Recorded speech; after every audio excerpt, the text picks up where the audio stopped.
Irmãos queridos, nós vamos abrir a palavra de Deus na carta de Tiago, capítulo 2. Carta de Tiago, capítulo 2.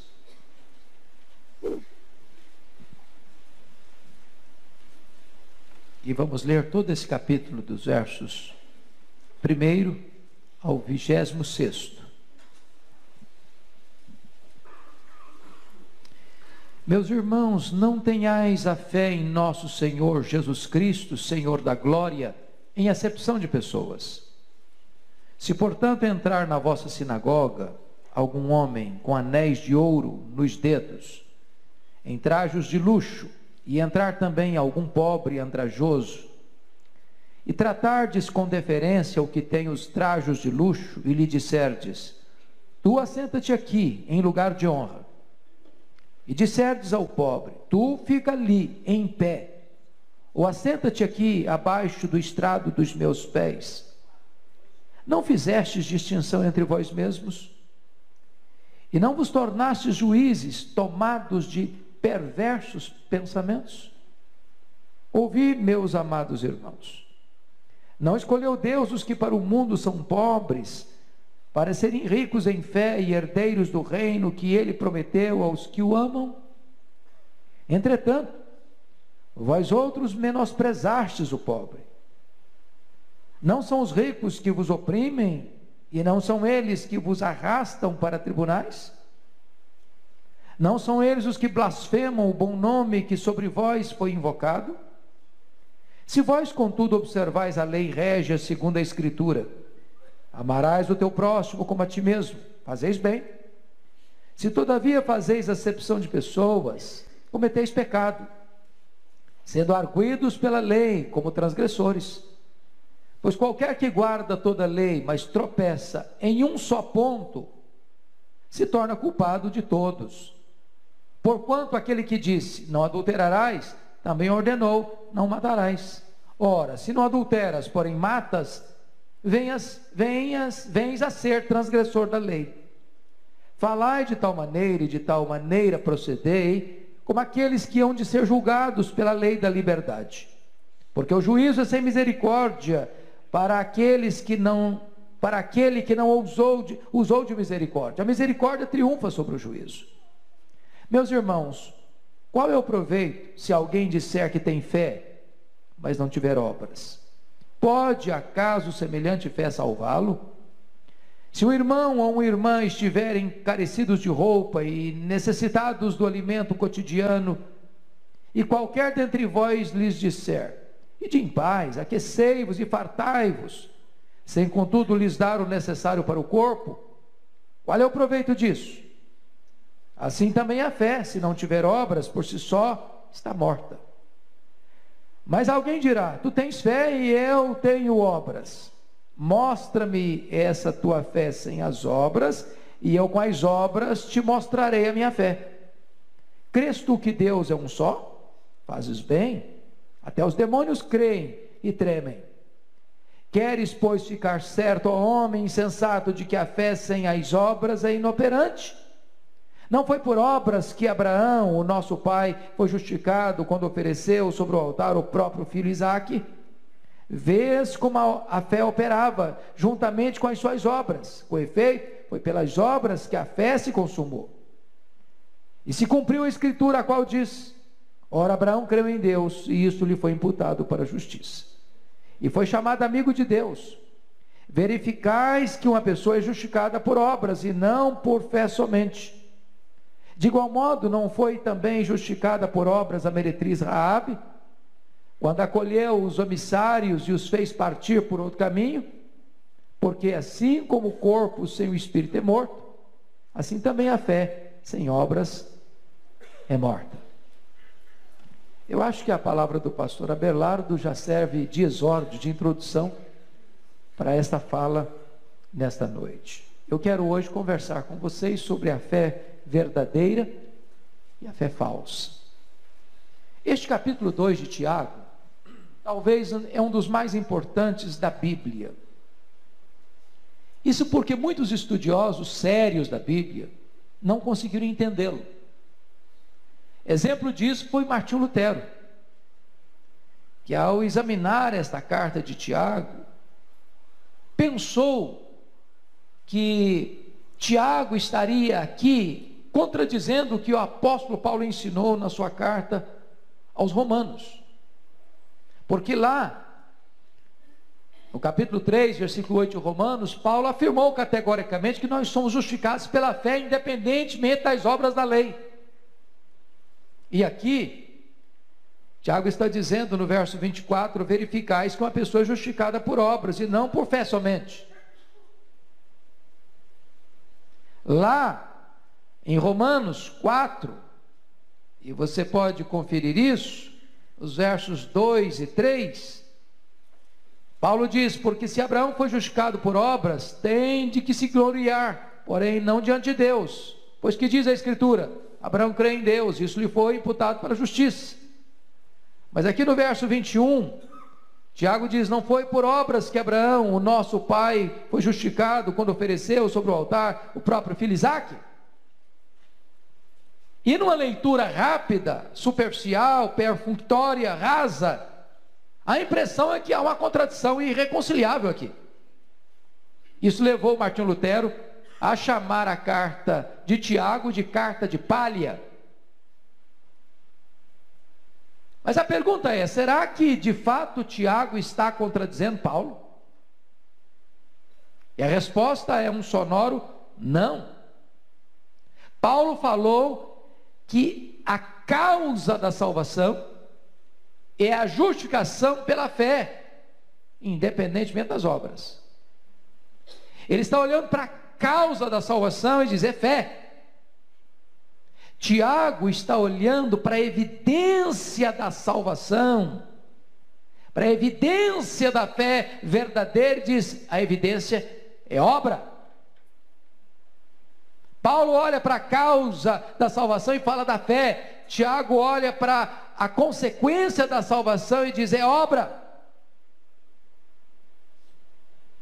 Aliás, Paulo tratou disso lá em Efésios 2, 8 a 10, quando ele diz: pela graça sois salvos, mediante a fé. Isso não vem de vós, é dom de Deus, não de obras, para que ninguém se glorie, pois somos feitura dele, criados em Cristo Jesus para as boas obras. De tal maneira que a base da salvação é a graça, o instrumento da salvação é a fé, e a prova e o resultado da salvação são as obras. João Calvino dizia que a salvação é só pela fé. Mas a fé salvadora não vem só. Não vem só. A evidência da fé são as obras. Então a pergunta que Paulo levanta é esta: como a salvação é recebida? A resposta é: pela fé somente. A pergunta de Tiago era: como essa fé verdadeira é reconhecida? E a resposta é: pelas obras. Assim, Tiago e Paulo não estão se contradizendo, eles se completam. Eles se completam. Somos justificados diante de Deus pela fé, mas somos justificados diante dos homens pelas obras. Só Deus pode ver a nossa fé, mas os homens só podem ver as nossas obras. Então eu quero tratar com vocês de 4 coisas aqui hoje. Primeiro, a fé testada. Segundo, a fé morta. Terceiro, a fé dos demônios. Quarto, a fé verdadeira. Vamos ver em primeiro lugar a fé testada. Isso está nos versos 1 a 13 de Tiago, capítulo 2. Tiago está dizendo aqui nesta epístola que nós nascemos da palavra, capítulo 1, verso 18. Nós ouvimos a palavra, capítulo 1, versículo 19. Nós acolhemos a palavra, capítulo 1, verso 21. Mas nós devemos também praticar a palavra, capítulo 1, versículo 23. Então notem isso. Você nasce da palavra, você ouve a palavra, você acolhe a palavra, você pratica a palavra. Já dissemos que Tiago é uma carta prática, é o Provérbios do Novo Testamento. Esse é o propósito dele. E aqui ele levanta algumas questões. Como é que nós podemos testar a nossa fé? para saber se ela é uma fé genuína? E a resposta de Tiago é: você pode testar a sua fé para você saber se a sua fé é genuína, dependendo da maneira como você se relaciona com as pessoas. E o primeiro teste está aí no versículos 1 a 4. Ele cria uma situação. E ele imagina você na sinagoga. Vamos tirar a sinagoga do lado, vamos pensar no templo, na igreja. Você é membro da igreja, você é o pastor da igreja, você é um líder da igreja, você trabalha na recepção da igreja, e de repente entra na igreja um cidadão, com os dedos cheios de anéis, de ouro, trajando vestes de luxo. E aí você dá uma recepção 5 estrelas para essa pessoa. Aí você introduz essa pessoa para um lugar de destaque. Mas em seguida entra um irmão muito pobre, coitado, nem roupa boa tem, é um andrajo, uma roupa velha, surrada, batida. Aí você nem dá bom dia para o abençoado, não. Você diz: fica aí, ó, fica de pé lá, ou então vem cá, se assenta aqui debaixo dos meus pés. Aí Tiago pergunta: vocês acham que isso é demonstrar fé verdadeira? Fazendo acepção de pessoas? Fazendo distinção entre pessoas, entre rico e pobre? Entre bonito e feio? Entre doutor e letrado? Entre gente conhecida, famosa e gente desconhecida? E ele começa então a mostrar o seguinte, no versículo 4: não fizeste distinção entre vós mesmos e não vos tornaste juízes tomados de perversos pensamentos. Então você pode começar a diagnosticar, a botar o prumo de Deus aí na sua fé, para saber se ela é verdadeira ou falsa, dependendo da maneira como você trata as pessoas. Se você valoriza o ser humano pela roupa que ele veste, pelo dinheiro que ele tem, pelos títulos que ele ostenta, pelo lugar que ele mora, pelo carro que ele anda, pela popularidade que ele possui, então a sua fé está provada, não é uma fé verdadeira. Segunda coisa, segundo teste, a graça de Deus. Olha comigo os versículos 5 a 7. Que ele diz o seguinte: ouvi, meus amados irmãos, não escolheu Deus os que para o mundo são pobres, para serem ricos em fé e herdeiros do reino que ele prometeu aos que o amam. E aí começa a falar da soberana graça de Deus. Que critério Deus usa para escolher alguém para a salvação? Eu pergunto a vocês: que critério? Pela conta bancária? Pelos diplomas que a pessoa bota na parede do escritório? Pelo bairro que ele mora?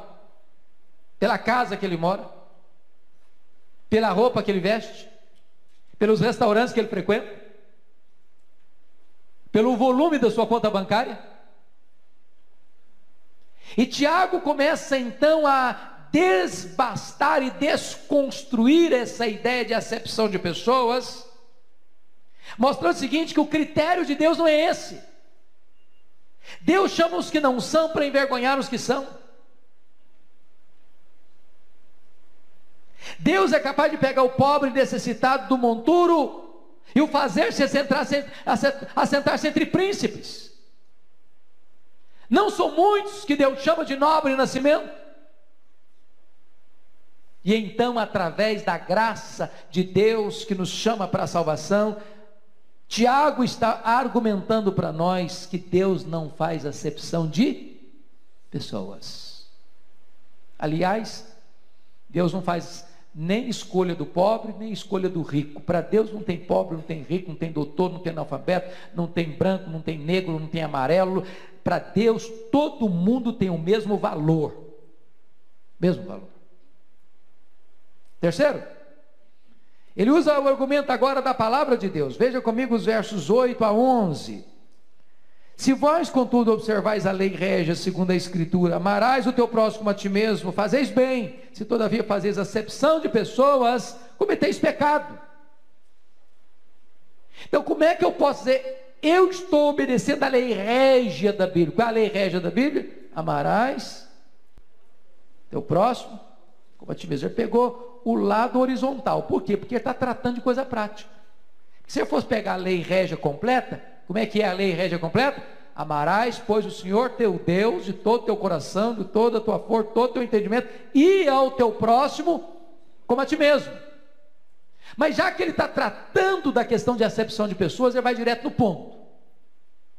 Direto no ponto. Como é que você pode amar o seu próximo com você mesmo se você faz acepção de pessoas? Se para você tem gente A, gente B, gente C, gente D, como o extrato social apresenta. Então, onde tem acepção de pessoas, aí tem transgressão da lei régia. Régia. Aí o primeiro mandamento da lei de Deus, o segundo mandamento da lei de Deus, já está sendo quebrado. Já é um transgressor. E você vai notar, por gentileza, o que ele vai tratar na questão de quebrar a lei. Porque quebrar a lei é um fato curioso.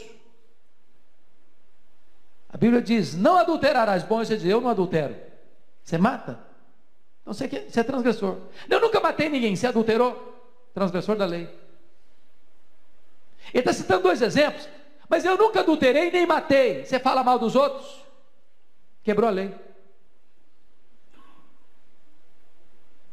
E aí chega o verso 10, e esse verso 10 é um peso para você e para mim, viu? Olha o que está escrito aí.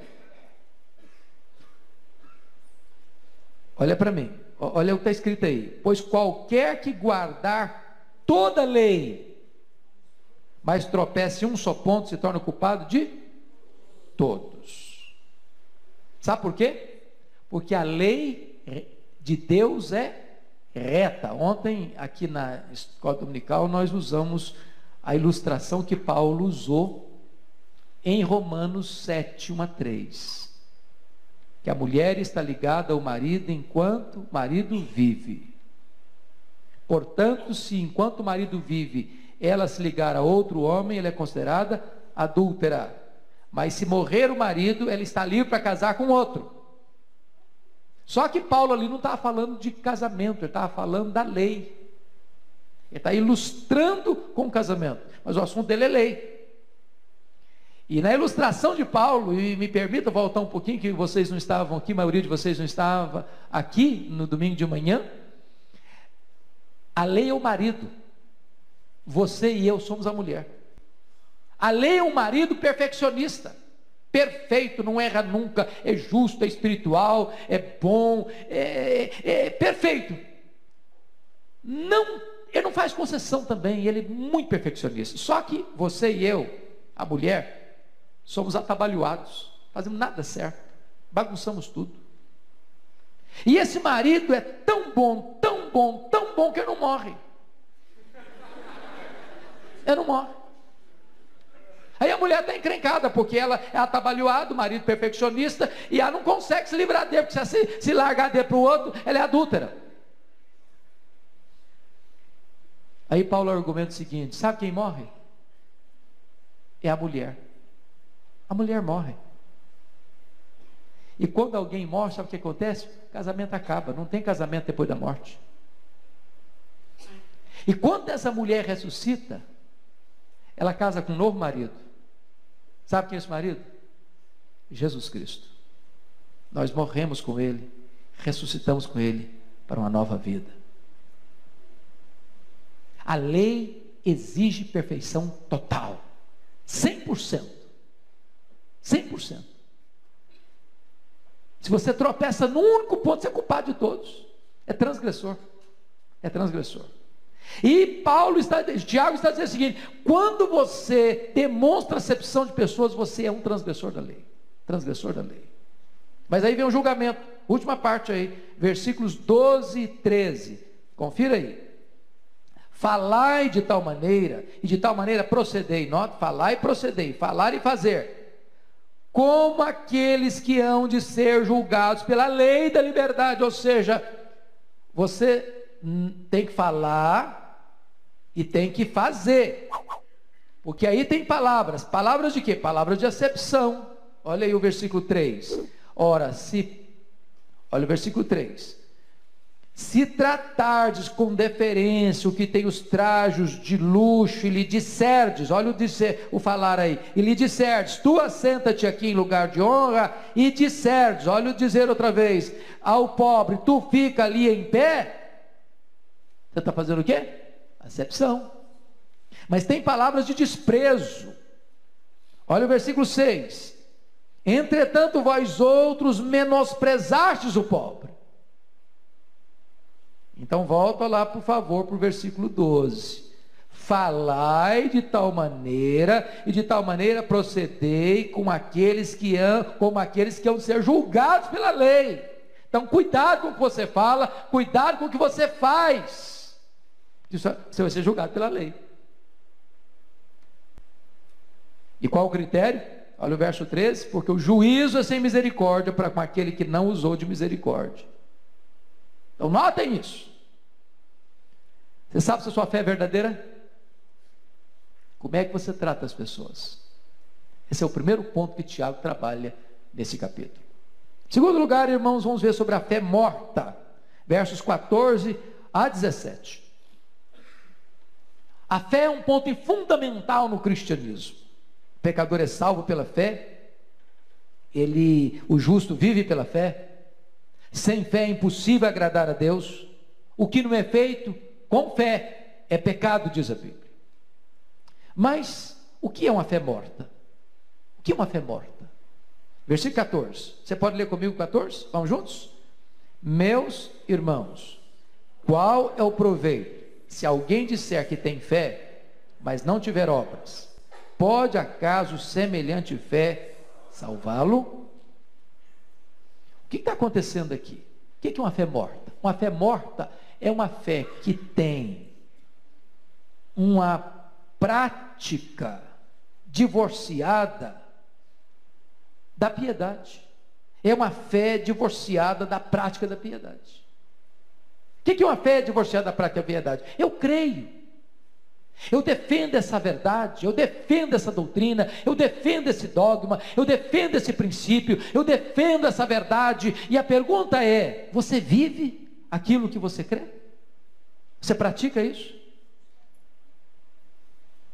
E se isso está apenas no seu acervo intelectual, ou isso é prática, isso é vida, isso é ação?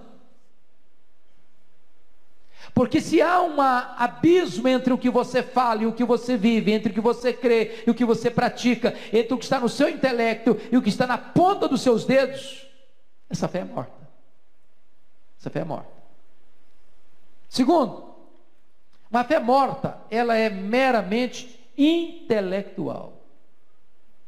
É um assentimento intelectual. O que é isso? Eu sei que Deus existe, eu sei que Ele criou, eu sei que o pecado entrou no mundo, eu sei que pelo pecado veio a morte, eu sei que Jesus Cristo veio ao mundo, eu sei que Ele nasceu da Virgem Maria, eu sei que Ele cresceu numa carpintaria, eu sei que Ele morreu numa cruz, eu sei que Ele ressuscitou, eu sei que Ele vai voltar para o céu, eu sei que Ele derramou o Espírito Santo, eu sei que Ele vai voltar, eu sei que tem céu, eu sei que tem inferno, eu creio no juízo final, eu creio em tudo isso. Ok. Isso é assentimento intelectual, isso não é fé. Do mesmo jeito que eu sei que Dom Pedro I existiu, que Napoleão Bonaparte existiu, que Nero existiu, que o apóstolo Paulo existiu. Isso é assentimento intelectual. Então a fé verdadeira, ela não é apenas uma fé de conhecimento histórico de verdades concretas das Escrituras. O que é uma fé morta? É uma fé ineficiente. Olha comigo aí, versículos 15 a 17. Você pode ler comigo? Se um irmão ou uma irmã estiverem encarecidos de roupa e necessitados de alimento cotidiano, e qualquer dentre vós lhes disser, ide em paz, aquecei-vos e fartai-vos, sem contudo lhes dar o necessário para o corpo, qual é o proveito disso? Assim também a fé, se não tiver obras, por si só, está morta. O que é uma fé ineficiente? Se você notou aí, uma fé morta, ineficiente. O que é? Ele ilustra com duas coisas básicas. Que coisas básicas?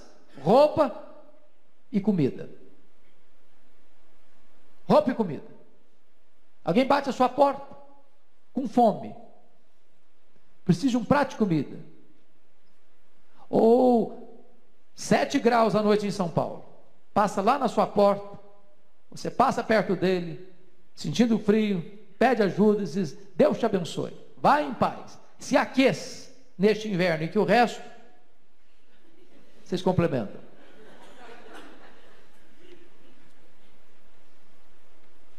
Tiago está tratando de coisas básicas. Ou seja, eu não posso expressar em Deus uma fé genuína se eu só nego ao próximo o básico.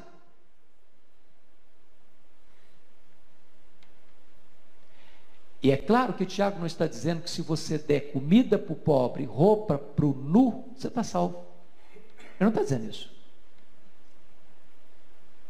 O que ele está dizendo é que você não pode dizer que está salvo se você não tem expressão da fé salvadora no seu coração, traduzir em obras. Essa fé que só está no discurso, mas não está na prática, é uma fé ineficiente, ela está morta. Portanto, olha o verso 20 comigo, ela é inútil.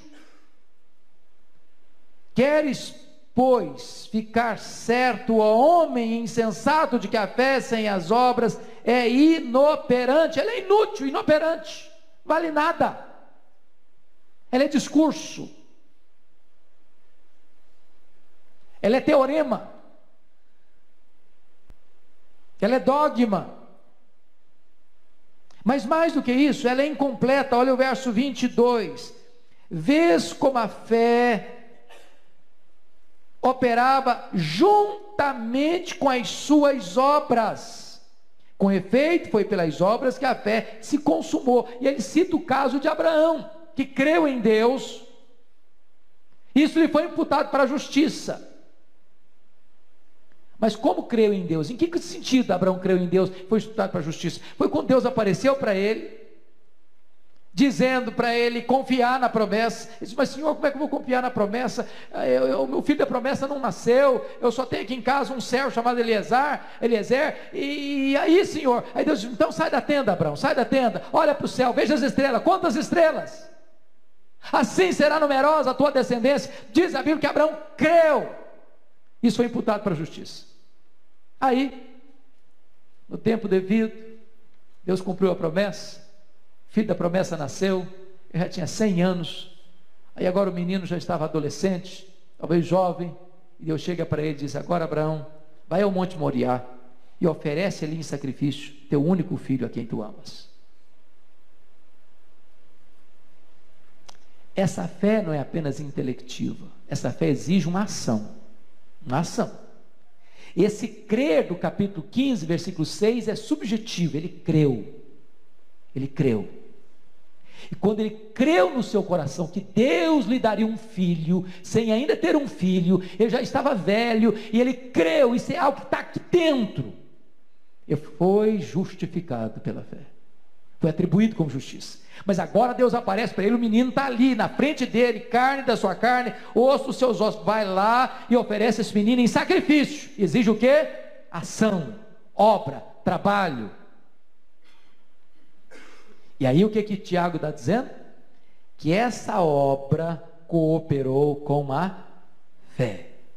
Em outras palavras, essa obra atestou a fé, esta obra confirmou a fé, esta obra pôs um selo de verdade e de pureza sobre a fé, esta obra demonstrou que a fé não era apenas um assentimento intelectual, mas era algo profundo, genuíno e verdadeiro.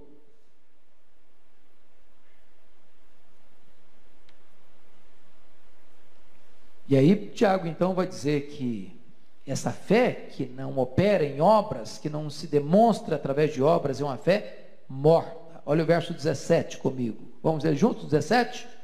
Assim também a fé, se não tiver obras, por si só está morta. Agora veja o verso 26. Vamos juntos? Porque assim como o corpo sem espírito é morto, assim também a fé sem obras é morta. Ele ilustra agora. Muito bem. Dito isto, vamos olhar agora a fé dos demônios. Você pode ler o verso 19 comigo? Vamos juntos? Crês tu que Deus é um só? Fazes bem. Até os demônios creem e tremem. Muito bem. Vamos entender isso aqui.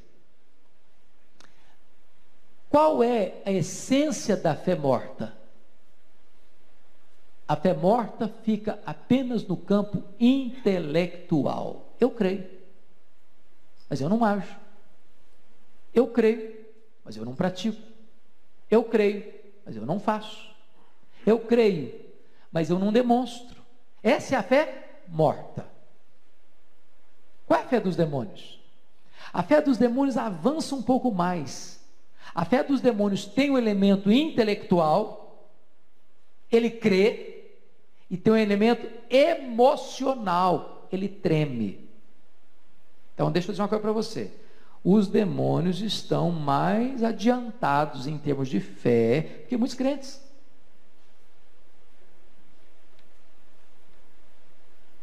Eu até diria que os demônios são mais crentes do que muitos crentes. Porque na fé dos demônios tem dois elementos. Tem o intelectual, eles creem e eles tremem. Agora notem. Os demônios, no que eles creem? O que eles creem? Veja comigo 19. Crês tu que Deus é um só? Fazes bem, parabéns. Os demônios fazem o mesmo. Em primeiro lugar, os demônios são ortodoxos. Nesse quesito são ortodoxos. Eles não são politeístas. Eles creem que Deus é um só. Eles poderiam recitar o Shema hebraico. Ouve, ó Israel, o Senhor nosso Deus é o único Senhor. Os demônios recitam o Shema sem problema. Segundo, os demônios creem na divindade do Senhor Jesus Cristo. Está lá em Marcos 3,11. Também os espíritos imundos, quando viam a Jesus, prostravam-se diante dele e exclamavam: Tu és o Filho de Deus. Tem muito teólogo liberal aí que não chega aos pés dos demônios. Negam a divindade de Cristo.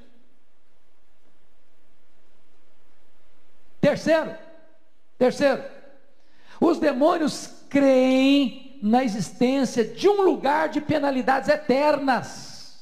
Está escrito lá em Lucas 8,31, rogavam-lhe que não os mandasse sair para o abismo. Está lá naquela história lá do Gadareno. Então os demônios creem que tem inferno. Tem muito crente, tem muito teólogo, tem muita igreja por aí fora que não crê em inferno. Os demônios estão mais adiantados que eles, em termos de fé. Mais do que isso, os demônios creem que Cristo é o supremo juiz que os julgará. Aquele endemoniado gadareno diz: não nos atormentes antes do tempo. Sabe que tem um tormento para eles.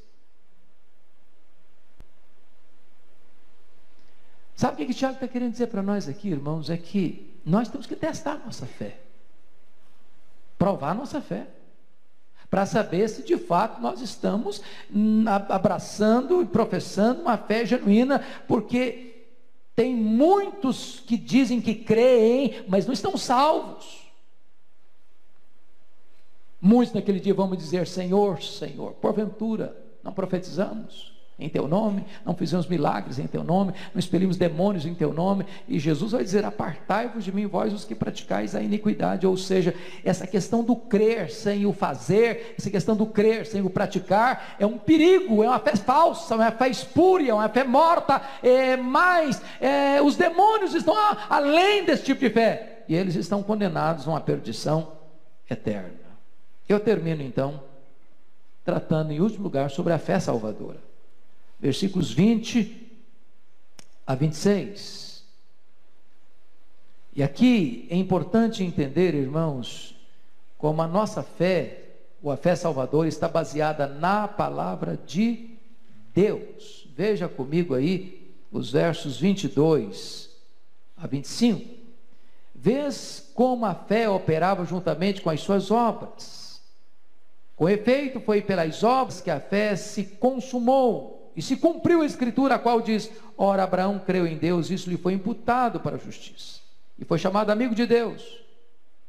E aí, no verso 25, ele cita um outro exemplo de Raabe, a meretriz. Quando acolheu os emissários, os fez partir por outro caminho. Aí Tiago faz questão de trabalhar o seguinte: a fé verdadeira, a fé genuína, ela tem dois componentes. Primeiro componente, eu creio. Há um assentimento intelectual. Há uma confiança. E aí o que eu faço? Eu pratico o que eu creio. Ele dá dois exemplos. Primeiro exemplo de Abraão. Quando Deus vai e oferece o teu filho, Abraão não discutiu, Abraão não pediu tempo, Abraão não duvidou, Abraão não se esperneou, Abraão não foi falar para Sara para ver se a coisa mudava, Abraão prontamente obedeceu. Essa é a fé verdadeira. Eu cito o exemplo de Raabe, aquela meretriz que morava em Jericó, e ao ver os espias, ela os abriga para que eles não fossem mortos, e depois os protege, os envia para outro caminho para que eles não fossem mortos. Ela agiu entendendo que eles eram enviados de Deus, que era projeto de Deus dar aquela terra ao povo da aliança, ao povo de Israel. E desta maneira, Tiago está dizendo que a fé, ela é operante, ela crê e ela obedece e ela faz. Ela vai para a ação. E aqui eu pergunto a você o seguinte: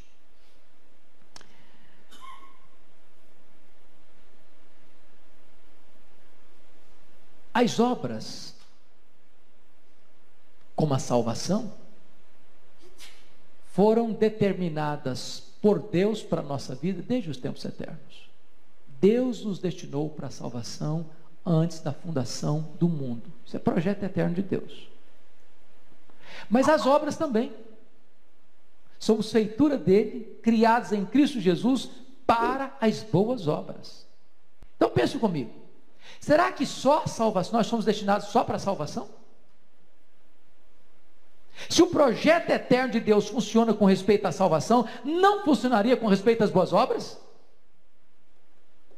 Se Deus me destinou para a salvação, e eu creio que eu estou salvo, porque Deus me destinou, e eu criei, e eu fui lavado, e eu fui remido, e eu nasci de novo, e eu fui selado, e eu estou sendo santificado, eu serei glorificado, e está tudo certo, porque Deus planejou, e o plano de Deus não pode ser frustrado, amém, glória a Deus, é verdade. E com respeito às boas obras, eu fui destinado por Deus, em Cristo Jesus, para as boas obras. E a tese de Tiago é essa: você quer saber se a sua fé é verdadeira? Entenda isso, ela está demonstrando ser verdadeira pelas obras? O que você vive evidencia a sua fé? O que você pratica exemplifica a sua fé? As suas obras são o avalista da sua fé? Você pode ler um versículo da Bíblia comigo? 2 Coríntios 13:5. 13:5. Eu termino aqui e faço algumas perguntas práticas para encerrar para você. 2 Coríntios 13:5.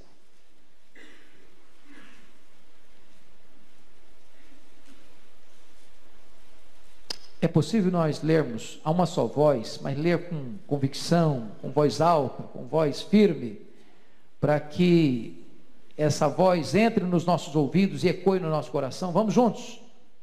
Examinai-vos a vós mesmos, se realmente estáis na fé. Provai-vos a vós mesmos. Ou não reconheceis que Jesus Cristo está em vós, se não é que já estáis reprovados? Examinai-vos a vós mesmos, se realmente estáis na fé. Provai-vos a vós mesmos. É muito mais fácil provar os outros, não? Ser juiz do outro é mais fácil. Acho que fulano é crente, não. Ah, aquele lá, que é isso? Nós somos duros com os outros, complacentes com nós mesmos. Examinai-vos, provai-vos. E eu quero concluir fazendo algumas perguntas para você. Houve um tempo para você checar a sua fé. Houve um tempo na sua vida em que você sinceramente reconheceu o seu pecado diante de Deus? Segundo, houve um tempo em sua vida em que seu coração fortemente desejou fugir da ira vindoura?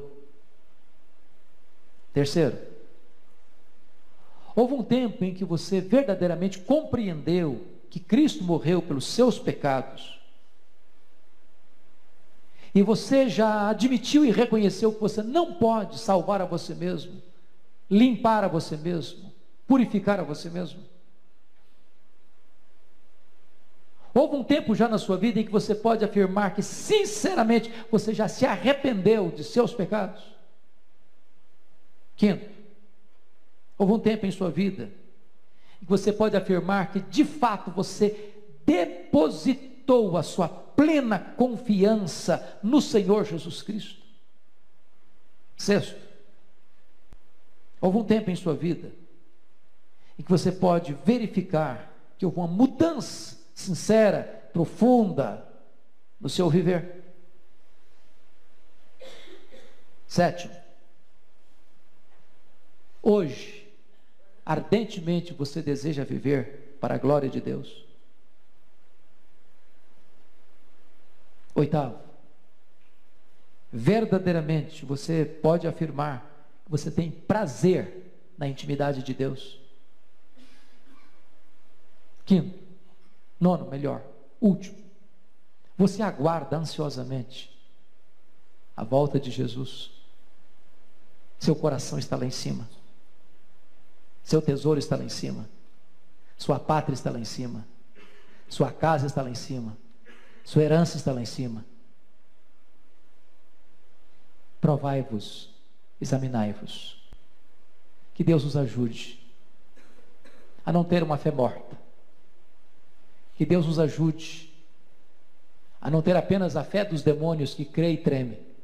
Que Deus nos ajude a ter uma fé verdadeira, que se evidencia pelas obras. Que Deus nos abençoe. Amém. Vamos ficar em pé e vamos orar.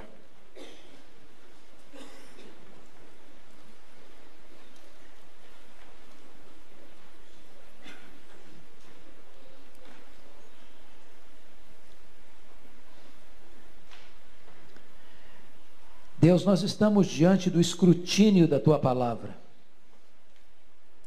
E nós não temos como fugir. Nós não temos como nos esquivar. Nós não temos como enganar o nosso próprio coração, driblar a nossa própria consciência. Nós não temos como botar uma máscara de piedade e passar uma ideia de que nós estamos bem. Pois tu sondas o coração, tu conheces a verdade no íntimo. E o que nós pedimos nesta noite, Deus, é que tu coloques o teu prumo em nós, que tu nos ajudes a fazer uma autoavaliação, honesta, profunda, sincera, não para chegarmos ao desespero, não para afundarmos nas águas turvas do medo, não para flagelarmos a nossa alma com o látego da culpa, não para nos atormentarmos com a consciência de que estamos arruinados e perdidos. Não, Deus, ajuda-nos a examinarmos-nos a nós mesmos, para corrermos para os braços de Jesus, para encontrarmos nele abrigo, perdão, salvação, vida eterna. Ó Deus, a tua palavra diz que tu és o Deus que dá o arrependimento para a vida e a fé salvadora. Produz no coração de cada pessoa que está aqui, se porventura ainda não aconteceu, a bênção da fé salvadora, fé genuína, fé que se evidencia em obras, fé que se traduz em ações concretas e práticas no teu reino, para a glória do teu nome. Abençoa o teu povo, anima o teu povo, e levanta o teu povo, Deus, para agir de maneira prática no dia a dia, que nós sejamos abençoadores, que ao vermos o nu possamos vesti-lo, que ao vermos o faminto possamos alimentá-lo, que ao vermos o sedento possamos dessedentá-lo, que ao olharmos para o doente possamos nos compadecer dele e visitá-lo,